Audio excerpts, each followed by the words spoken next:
everyone, it's Jack from Cultaholic.com and it's time to talk about AEW Dynamite. There's loads of new figures running around in the Dynamite verse, isn't there? We've got Lance Archer and Jake the Snake. We've got, of course, the broken one, Matt Hardy, and we've got the exalted one as well, Brodie Lee. So let's see what everyone got up to and let's see how good the show was on the whole. And there's only one way to find out, and that is by assigning each individual segment a wonderful individual grade. That's right, it's time for AEW Dynamite Graded.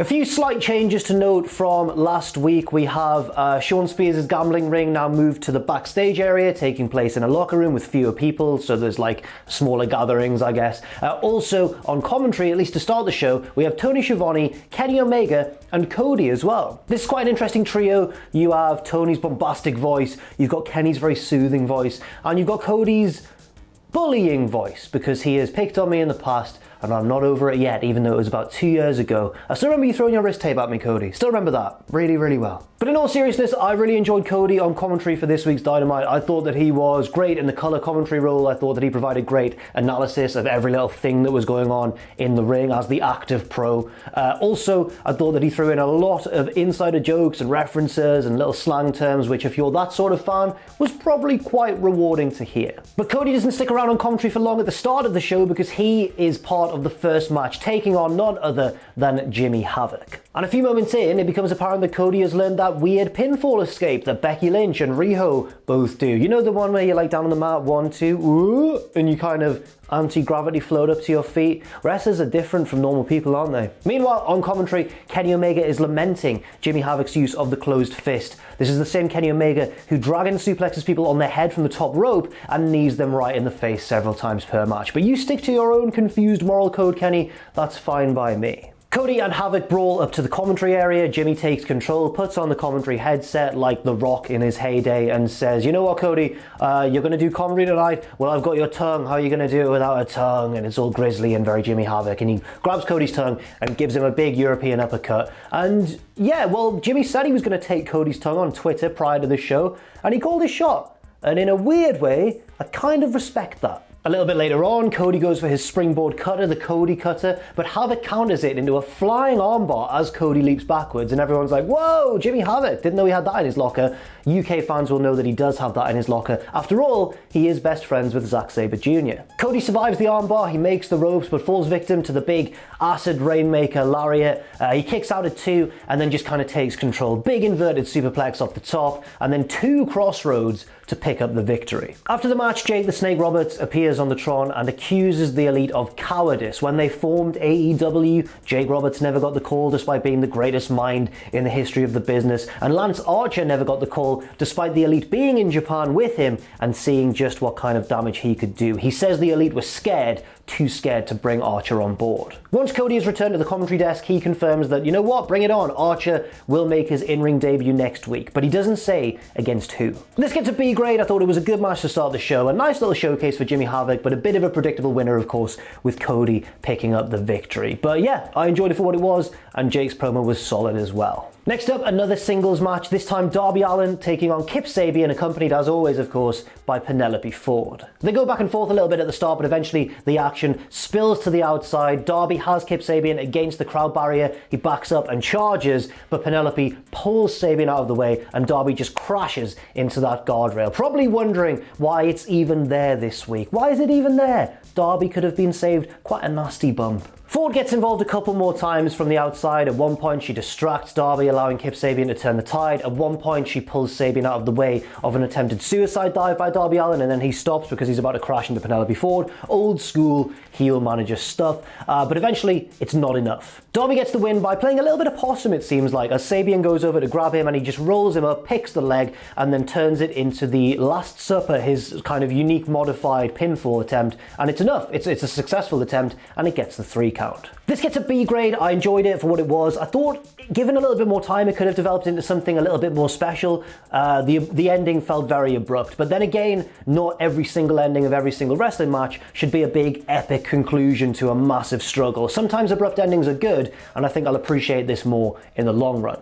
Next up, a third singles match in a row, this time Jake Hager taking on Chico Adams. It's obviously Chico Adams' first appearance in AEW, and I quite fancy his chances. Let's see how he did. No, of course, this is pretty much a squash match. Hager wins in about a minute, big Vader bomb. Chico tries to fire up, but gets caught with a huge Uranagi, and then Hager locks in that head and arm choke for the referee stoppage. But the segment isn't over yet, because here, out of nowhere, well, out of the entrance, but out of nowhere metaphorically, here comes the champion, Jon Moxley. Moxley attacks Hager, drops him with the paradigm shift, but then Hager from the floor grabs Moxley's ankle and rolls him up into the ankle lock, and then Moxley has to roll forwards and flick Hager through the ropes and out of the ring. Hager backs off and heads to the back, and then a little bit later on, when Moxley's backstage, he says, you know what, I'm fully medically cleared, I'm 100% and I'm ready to go. Moxley says that when they meet properly and his title is on the line, Hager will not be able to leave on his own 2 feet and he will be stretchered out of the arena, or Moxley will die trying. Usually I give squash matches somewhere between like a C and a B minus, depending on how effective they are, but I'm actually going to give this one a B grade. I thought it was really effective. It wasn't just about the match itself, it was about the Moxley run-in afterwards. And this was good for a couple of reasons. One, because it was totally out of the blue. We haven't seen Moxley for quite a while, at least in the arena. And two, Hager just shaking off the paradigm shift with minimal effect. Now, normally, I'm not a huge fan of no selling unless it's in the right sort of circumstances, but I think this was. Hager hadn't really broken a sweat in that match against Chico Adams, so he is essentially fresh, and Moxley dropping him with the paradigm shift, and then, you know, he didn't no sell it, but he barely sold it. He was on the floor and grabbed the ankle, and then he was still holding his head on the outside, but it didn't affect him as much as you'd expect a big finisher to. But I think that was just the right amount, because it puts Hager over as an absolute beast and a monster, but also he didn't totally just shake it off. He's not like road warrioring his way through this thing. So yeah, that gets a B grade. 3 B grades in a row to start this week's Dynamite. Can anything break this streak? Next up, we head to a video of a dinner between Brodie Lee and 2 other members of the Dark Order, Alex Reynolds and John Silver. And this the streak is over, the streak of B grades in this video. That's because, as I'm sure you've seen, and as I talked about on the news on this channel earlier today, Brodie Lee, this skit just took a shot at Vince McMahon, a blatant one as well. Brodie Lee is enjoying his steak, but Reynolds and Silver haven't tucked in yet. Silver goes to take a bite and Brodie Lee goes, "What are you doing? I've not finished yet, get out." Silver leaves. He's like, "Reynolds, you need to smarten up your boy," essentially. Reynolds is like, "Oh no." He looks, to be fair, in this segment, Reynolds and Silver both looked like not totally sold on Brodie Lee as the exalted one. Brodie's then, you know, settling back down again, and then Reynolds does the unthinkable. He sneezes. And you do not sneeze around Brodie Lee. Excuse me, you do not sneeze around Brodie Lee, because you're not a real man if you sneeze and you can't control your own bodily functions. Brodie Lee's like, get out, get out. Reynolds leaves as well. And that's pretty much the end of the segment. Now this gets a B+, not just because it's a funny shot at Vince McMahon. This gets a B+, because there's a lot of development going on here, I think. First of all, it helps get Brodie Lee over as a cruel and twisted heel. He's not the sort of cult leader who's going to inspire loyalty in his followers. Well, he is, but not totally that. He's going to also get them to fear him, and that's a quite interesting development, especially when you saw the look on Reynolds and Silver's faces. They were not comfortable with this situation. And also that brings me to my second bit of development that I thought was going on here. I think this could start to show like maybe a few cracks are forming in the Dark Order. It's obviously too early for anything like that to fully happen, but later on down the line, when someone does eventually split off from the Dark Order, this could be the seeds that were originally sown. So this gets a B grade, even though it was just a video package. I thought it was well done. I enjoyed it, and can't wait to see what Brodie Lee does next. Well, to be fair, he had a match on this show, so we'll find out very soon. In fact, that match immediately followed that video package. So we have Brodie Lee making his in-ring AEW debut against QT Marshall. Obviously, Lee just dominates from even before the bell, just drilling Marshall with a big boot, and then the referee calls for the bell, and it's pretty much all Brodie Lee from there on out. Marshall does fire up briefly, but he gets caught with a huge black hole slam, Abyss style, from Brodie Lee, and then he drops him with the discus lariat, and that's enough to pick up the victory. After the match, Brodie and an unnamed masked figure, a minion of the Dark Order, leave a mask on the body of QT Marshall. It seems like they're offering him a place in the Dark Order.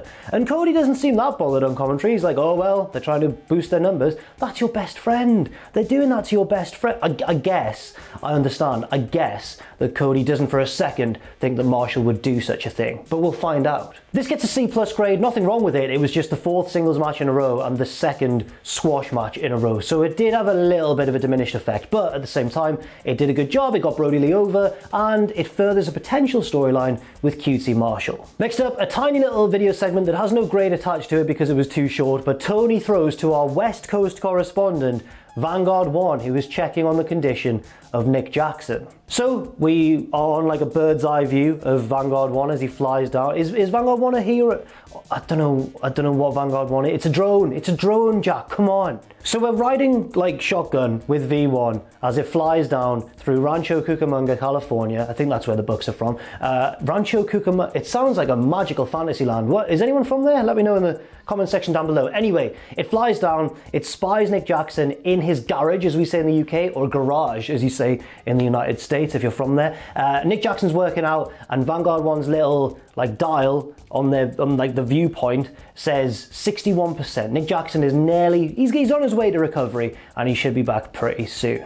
Next up, the final match of the evening, but not the final segment, as Kenny Omega defends the AAA Mega Championship against Sammy Guevara. This gets off to a really good start. Both guys are looking really sharp, and you get the sense even early on that it could develop into a great match. Sammy at ringside has placed several like placards of drawings of his friends. So there's one of Chris Jericho cheering him on. There's one of a Star Trek captain, which Cody and Tony both can't identify on commentary, even though they are both apparently big Star Trek fans. And if they're not going to get it, then I'm not. I've never seen Star Trek really in my life. Apologies to any Trekkies out there. Anyway, the third placard is Brandy Rhodes, and Sammy Guevara at one point is whipped towards the barricade, leaps over it, and lands on his feet. And then Omega charges in, but he takes him out, and then just kisses the poster of Brandy horribly. Really gross stuff. Brandy's reaction is really funny, by the way. In fact, a little bit later on, Sammy is over near the timekeeper's area and tries to flirt with Brandy. She slaps him across the face. He turns straight into a vertical suplex from Kenny Omega. We cut backstage, by the way, to that locker room where all the betting is going on, and Shawn Spears is clearly not happy. He storms out of the ring and shoves Billy Gunn on his way, and Billy Gunn follows him.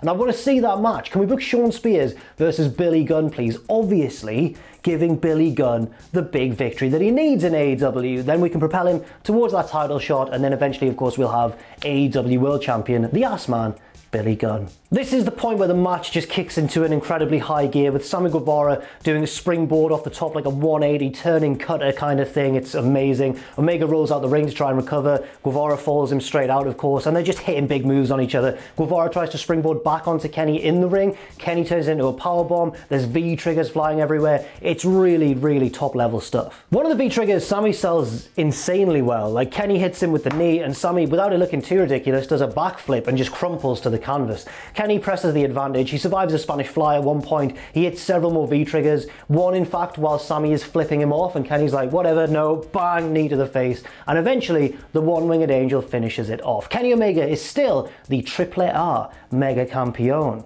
Check me out. This gets an A-. It was a really good match, the best thing on the show by far for me. And I thought as well that even though Omega was good, as he always is, Sammy Guevara here really impressed. Like, he's always great, but here he was just oozing with heelish, horrible charisma, and also delivering in the ring, as he so often does. And finally, we get the confrontation between Chris Jericho and Matt Hardy. Jericho enters first. Obviously there's no fans to sing Judas, so he takes the cameraman's camera and films him, and the cameraman finishes it off for him. The cameraman's clearly a big fan of the Inner Circle. Jericho announces his intention to ask Matt Hardy to join the Inner Circle, but he's cut off by a buzzing sound, and here comes Vanguard 1. And Jericho cuts a promo on a drone. He cuts a promo on Vanguard 1 saying, I think you're a piece of crap, I've never respected you, I don't agree with your political views. He's really going in on this non-sentient object. And of course Jericho makes it work because it's Chris Jericho. He's absolutely hilarious on a bad day. He offers Vanguard 1 though a place in the Inner Circle. He says, even though I don't like you, I respect you. And Vanguard 1 just flies away. That's a no, and Jericho's really annoyed. But his annoyance quickly turns to shock, and mine as well, and everybody watching around the world. Because, oh my god, Matt Hardy appears in the upper tier of the arena, and then teleports to the middle tier, and then he's teleporting down and down the stands, and eventually he's at ringside, having teleported all the way down. All the way down. This is going to be divisive. And by the way, Tony and Kenny and Cody on commentary do not freak out as much as you would had you just seen a live teleportation. They're a little bit freaked out. They're like, oh my god, what's happening?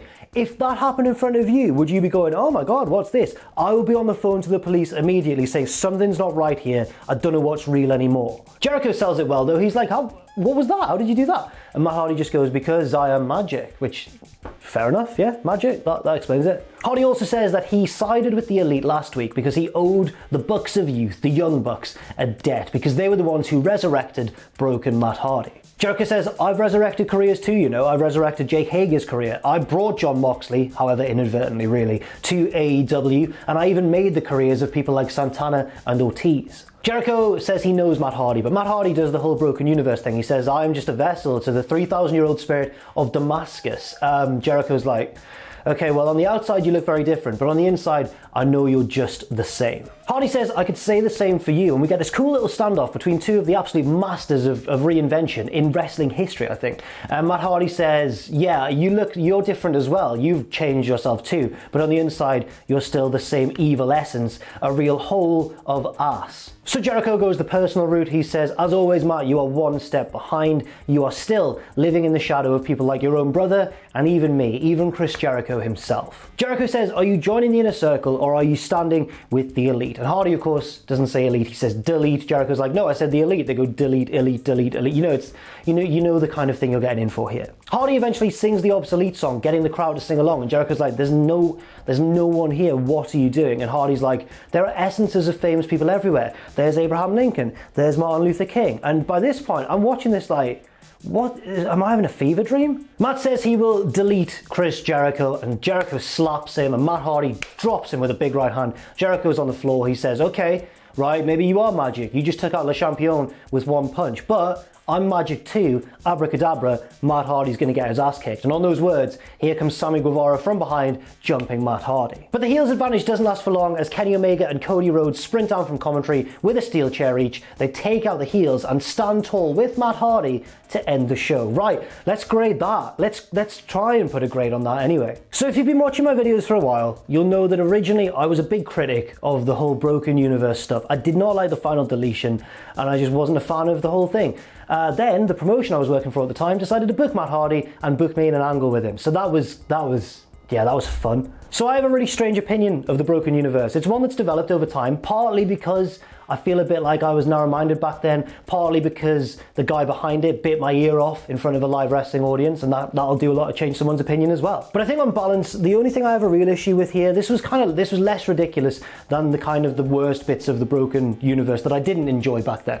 The only bit that I really had a problem with here was the teleportation. But I thought to myself, you know what? Why am I going to let that ruin my day? If The Undertaker can teleport, why can't Matt Hardy teleport as well? Let's just let him have it. And also, don't want to get my ass kicked, so that's a little factor as well. This gets a B grade. I thought Jericho was wonderful here. I thought Matt Hardy was as captivating as ever, even if I don't really agree with his own creative endeavors sometimes, although my opinion has obviously changed over the years. And also, I just thought generally it helped build the inner circle versus the Elite. And that's the overriding thing, isn't it? It's not just pointless stuff. Matt Hardy's there for a reason, and that reason is a wider storyline, which I do enjoy. So this gets a B grade. It wasn't the best closing of a show I've ever seen, but it certainly wasn't the worst either. Overall then, Dynamite this week gets a B+. There were a few little things holding it back from being an A- show or above. Every single match on the show was a men's singles match. Not great representation for the women's division this week. Obviously, that's a little bit more understandable given travel restrictions and everything going on in the world right now. Also, I thought that there were there was 2 squash matches, which may have been one too many, but I understand that you have to fill a 2-hour show. Everything seemed to serve a purpose though, and that match between Kenny Omega and Sammy Guevara was really, really good. So on balance, I'm gonna give the show a B+ grade. And that is it for my review of this week's AEW Dynamite. Thank you very much for watching. Hope everyone's doing okay out there, and let me know what you thought of the show in the comment section down below, particularly that final segment with the whole broken universe infiltrating AEW. Let me know what you thought of that and anything else on the show as well, and I'll see you very soon.